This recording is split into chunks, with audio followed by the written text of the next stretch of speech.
sa mémoire honorée au cœur de Paris.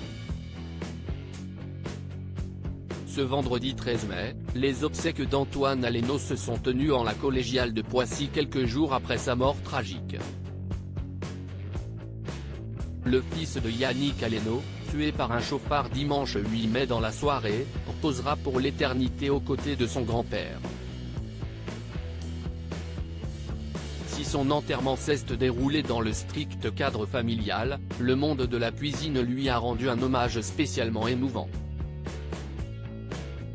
Le chef Frédéric Anton, au fourneau du Jules Verne où Antoine Aleno a fait ses armes il y a quelques années, a honoré sa mémoire au 2e étage de la Tour Eiffel, où se situe le restaurant.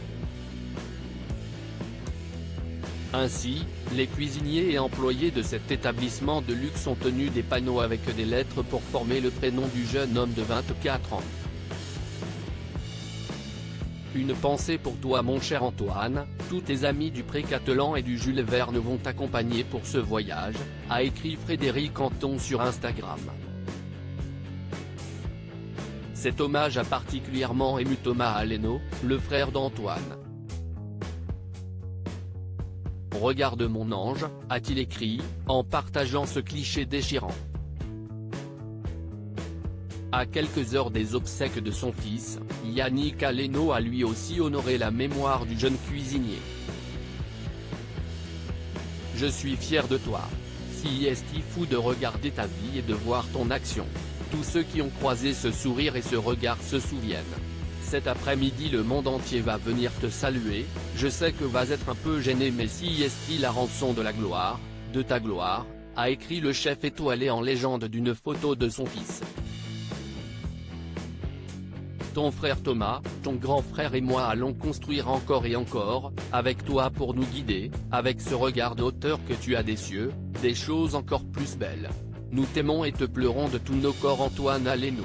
Mon ange, notre enfant adoré. Yannick Aleno, tu vas entrer dans l'éternité mon petit ange. Si est aujourd'hui que tu vas entrer dans l'éternité. Nous avons choisi ta mère et moi cette belle maison qui a eu l'occasion à de nombreuses reprises te voir passer devant. Elle t'ouvre ses portes cet après-midi. Tu n'as jamais rien fait comme les autres. Tu es arrivé au monde un 4 juillet fête nationale américaine et tu es parti le 8 mai jour de la libération. Tu vas avoir un au revoir digne d'un prince digne de toi, a rajouté Yannick Aleno.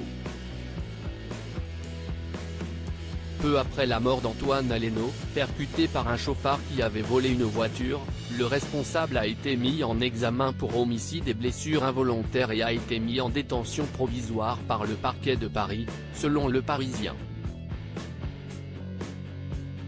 Testé positif au test d'alcoolémie et aux stupéfiants, le chauffard était connu de la police pour plusieurs infractions, notamment des délits routiers mais aussi une affaire de violence. Loading Widget.